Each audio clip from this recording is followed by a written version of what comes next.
coordinator, Jordan Lesley. Questions for Coach? Jordan, start of spring drills. I mean, just keys for the defense. Go over some of the things you're going to emphasize, some of the things you want to maybe do differently. Number one thing is fundamentals. That's one of the big things that stuck out last year. Number of reasons for that. They're not in, at every position. That's the number one thing, is just getting back to basic, fundamentally sound football. Probably should have taken that approach last year with a little bit of how we were built, but that we didn't. But that's probably the biggest thing, is at least right now, is just like focus on being good at football, and flying to the ball, back to what we've always been. That's as simply as my message is this spring. You were so young in the secondary last year. You had guys that really played corner that never really played corner. Is it helpful this year to have more experience there in playing your defense? Yeah, I mean, it never hurts. Experience is the best teacher, right? And so, yeah, I mean, it definitely, that anytime that you're, those reps last year to where they didn't look like anybody wanted them to look, they're still valuable, and guys have to learn. It could be anything from a fundamental issue, or maybe it's y'all have heard me use the term functional strength, right? And you're young guys, you take Lamp, for example. He's a longer guy. He's a lighter kid, or has been, and so that takes time to develop. Weight room, it carries over to the field. But some really, really valuable experience, and I'm just using him as an example, but for all of them. And, you never learn till you're in the game. And you go back and you watch those cut-ups and you watch the film of those reps, and you just try to improve on that. And it can't hurt. How much did it inhibit your calls, your strategy, that you had such young guys back there? I mean, it does, but and I take the blame for this. Is a lot of times you get in a, whether it's injury or youth or whatever, right? So you start trying to plug holes, right? And to where the intent from myself or any coach, right? It's always good. You're trying to, and a lot of times you create issues when you do that. And I think at least through the first part of last year, when there's two things, like some things happened we didn't expect, and some guys didn't play the way we thought they would play, right? So you start trying to adjust to that, and you start trying to plug too many holes, you just start to create other holes. And I think when we got back to, hey, let's just see who we are, what's best for us, and just stick with that. We played a lot better. We played a lot faster.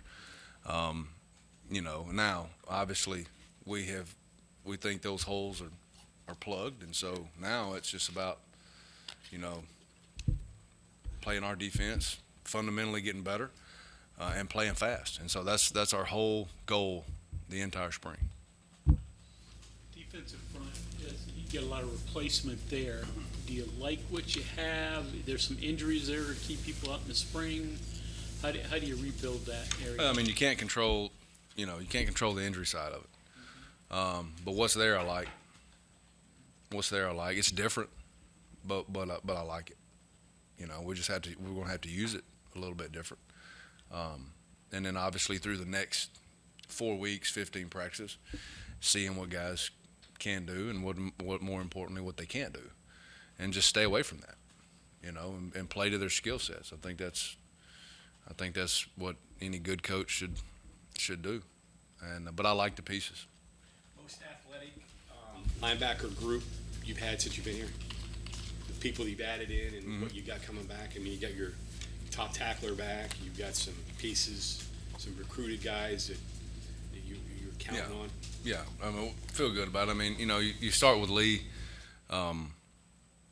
Again, there's Lee's a kid who's a junior college transfer, and very rarely, just from being on the other side of that recruiting process, is a first-year junior college kid he may be good. He's probably not dynamic, and the speed and adjusting and all, and he's in a new system, depending on when he got into the system that he's in. But it's still new, no matter if they're 4 years to play, 3 years to play, 2 years to play.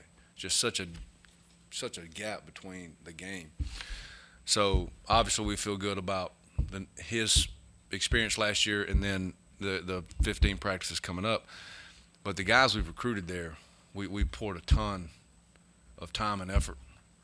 And I credit Jeff Kuntz. Those guys we feel are really, really good players. And from Josiah Trotter, Ben Cutter, James Hurd, those guys are going to be dependent upon in 23. Coach, I talked with Coach Brown yesterday about losing Dante is more than just losing him as a player, because he's been a leader for this team, almost an extension of the coaching staff, especially the last couple of years. Number one, do you have any players and who are they that are in mind maybe already that you think maybe could fulfill a leadership role on the defense? Is that an important thing? And do you feel any extra sense of leadership from the coaching staff because you don't have a player like Dante maybe on this roster right now? Well, I mean, it's Dante's. I said this last year. He's going to be a pro, and that's just anybody that's about to go through that process. Hopefully, gets their name called is very talented. And if you have a roster full of those, kudos to you. But so replacing that talent is hard. And sometimes you have to you try to build it so that you do, but if you don't, then the sum of the parts got to be greater than maybe one person, and so that may be how we're built. I don't really know yet, honestly. Dante's a unique combination of size, speed, power, and it's hard to find, and really, really hard to find, and length. He's got everything that you want out of that position. We got some guys that are really good football players that are built different, and so we have to figure out what's the best way to use them to get the production that we need. Honestly, till you get into practice and you get pads on, I don't know if we have anybody that's that talented. Coach mentioned Sean Martin was what he was. Yeah, I mean, Sean is extremely talented, and he's just different than Dante. Probably longer, a little more, a little more power. He's just a different type player. But Sean is, he's the one that's got to, that we're going to look at and say, all right, this is our guy. He's just a different style of athlete talent than Dante. But if there's one we're going to lean on, it's obviously going to be Sean. But the rest of them, we've got a group that I'm really excited about. They're just different than what we've been. So we'll have to use them different. Neil said you guys moved Davis Mauger to offense. I know he's hurt this spring, but what's the plan at Spear, and who you got there? We'll use a combination of guys. We'll use, guys like Lance Dixon and Raleigh Collins, who are guys that can create issues in windows, long, fast guys, can get their hands on people. We'll use probably a little more of a traditional nickel safety there sometime. That's more of a cover guy. It's just situationally, so we can. That's a position that we can really mix and match and play in between a linebacker and a safety. But if you ask me going in, you got Lance, you got Raleigh, are two guys that we're really focused on there. Again, those are longer guys. Get out in space. Weight rooms really help Raleigh. The experience obviously going to help Lance, and then he's fully healthy, which is something that he hasn't been so far. So Lance is at your Spear. What's your will going to look like with X-rays, graduation, and stuff?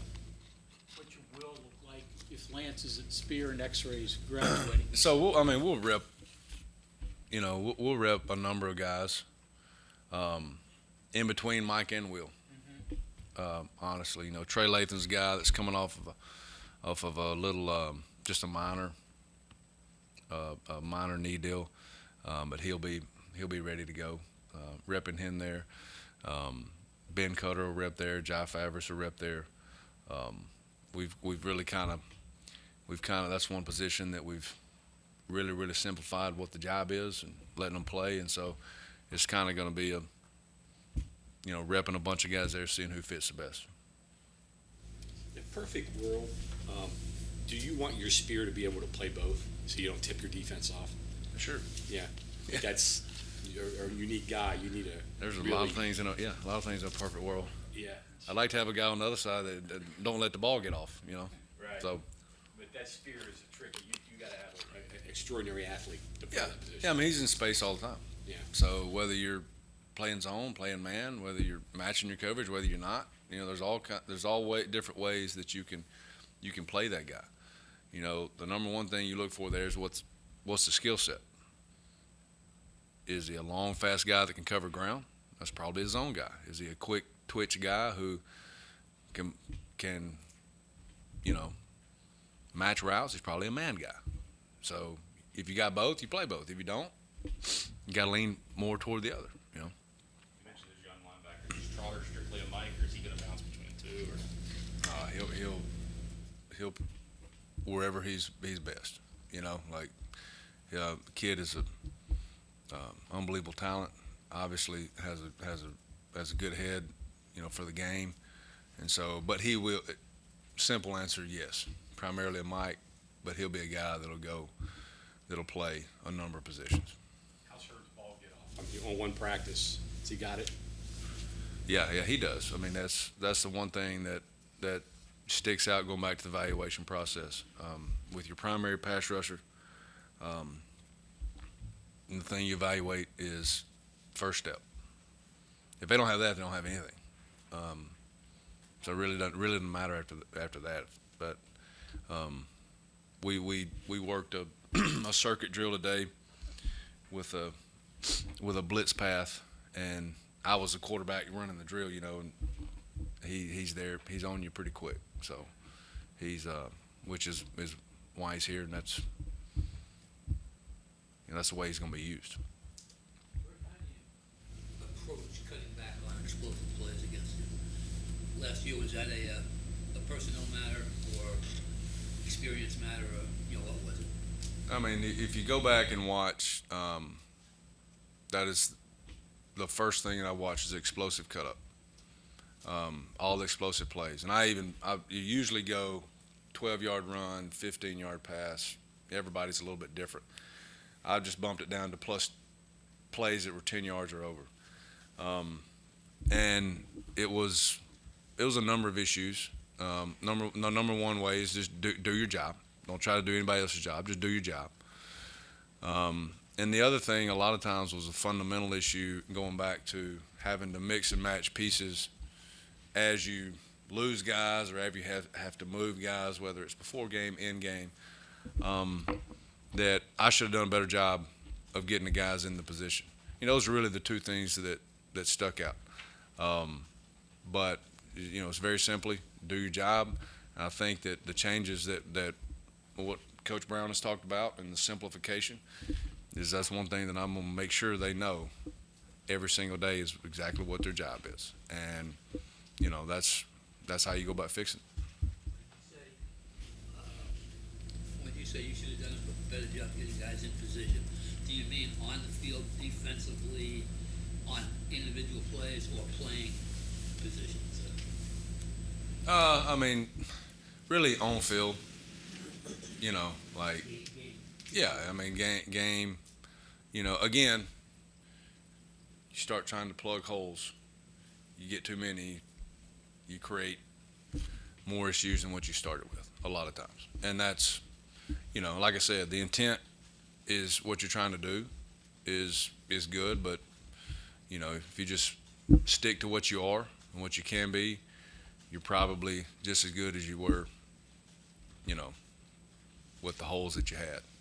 And so that's if that makes sense, looking back on it. You added some transfer pieces that came in January. I mean, one day of practice, so you can't evaluate yet. But what you saw out of them through winter workouts, what do you think of those guys? How much do you think they can help? They can find the ball. Mhm. You know,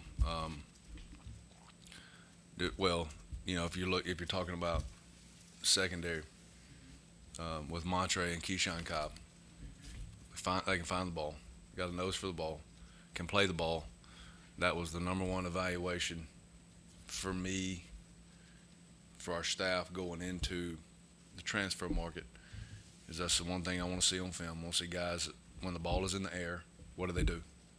And so that was the biggest thing for me up front with Davion Hawkins. You know, the one thing that stuck out again was ball get off. It was his ball get off, and how we're going to use him. And I think that's a really, really good piece that we added. He's really, really explosive. You know, not asking him to do too many things, asking him to do what he's good at. And then Fatorma, kid from Penn State, probably the biggest body as far as an interior D lineman that we've had here. And again, he played more of a 4-3 technique at Penn State, and we're going to use him a little bit different. So, I mean, I'm excited. I'm really excited about the pieces we offer, but especially the secondary pieces. Again, the number one thing was what they do with the ball when the ball's in the air, and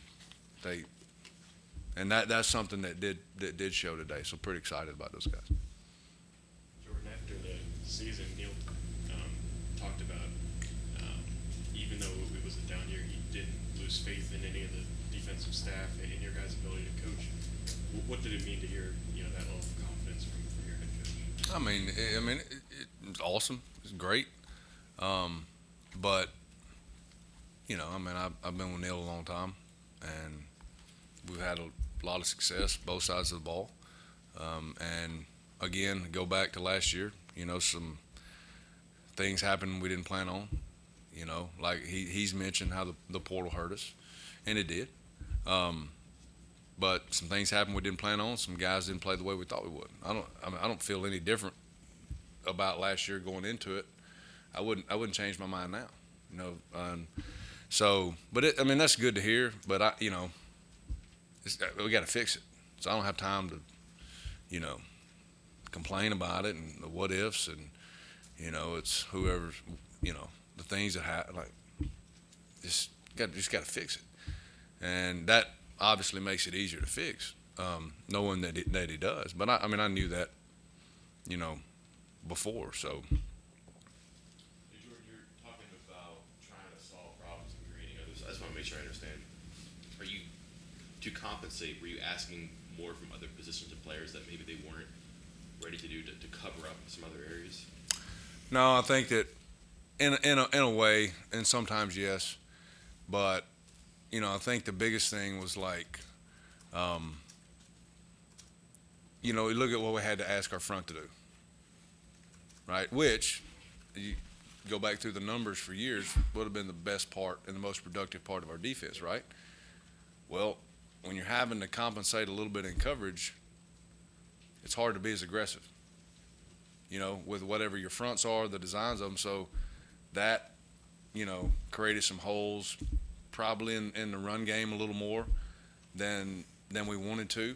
And then, once you start trying to compensate back for that. Here's an example. So what I just said, whether you're dropping 7 or 8 into coverage, whatever. Well, then you go into like the second series against K-State, right? And so then it becomes a pressure issue where you're trying to pressure to create negative plays, and one guy misses one fit by that far. And instead of a 10-yard gain, what is it? It's a touchdown. Does that make sense, Mike, like what I'm saying? So either way you overcompensate if you can create issues. And so I thought that was something we probably did too much. I say we had my eye. And then I guess maybe overlapping there a little bit.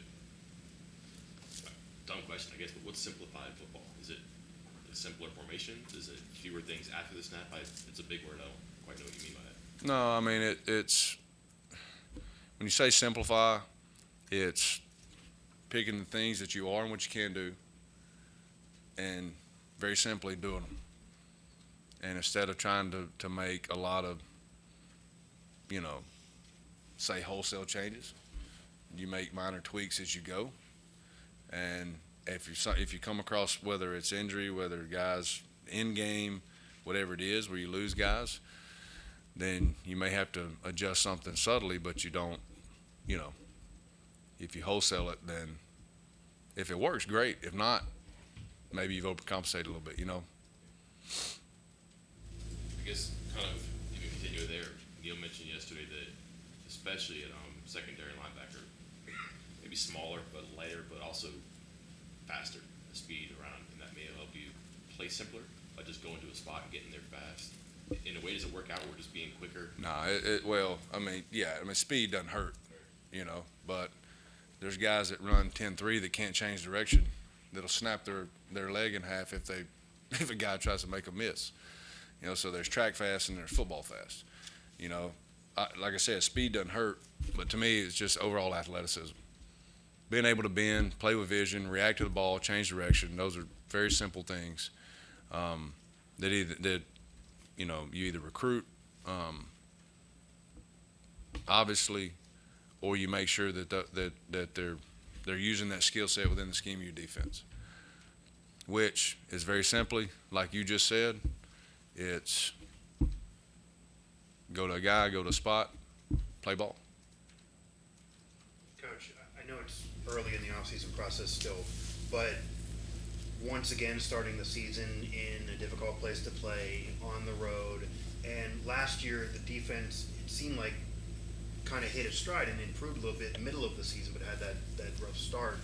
Is there anything you're doing different even now to try to avoid a slow start to the year, or is it again the fundamental aspect, or anything you can do now differently to avoid that, or is it just totally different because of personnel being?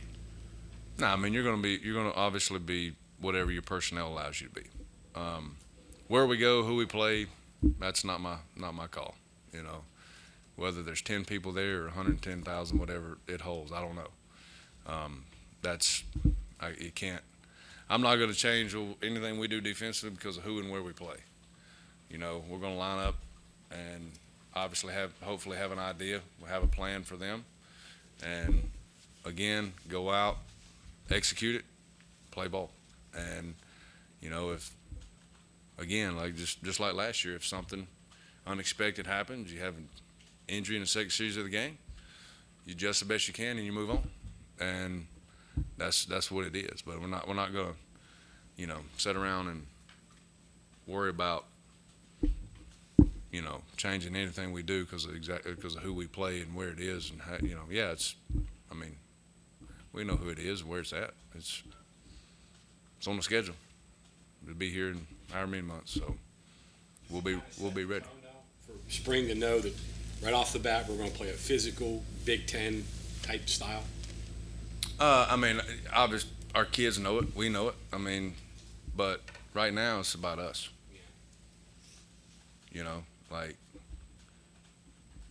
Worrying about how physical conference, what they are, that does a whole bunch of good. That's getting ahead of where you're trying to get better at now, which is your footwork, your hand placement, shedding blocks, tackling, running to the ball, doing your job.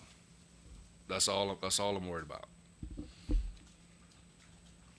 thanks, Coach. Mm-hmm.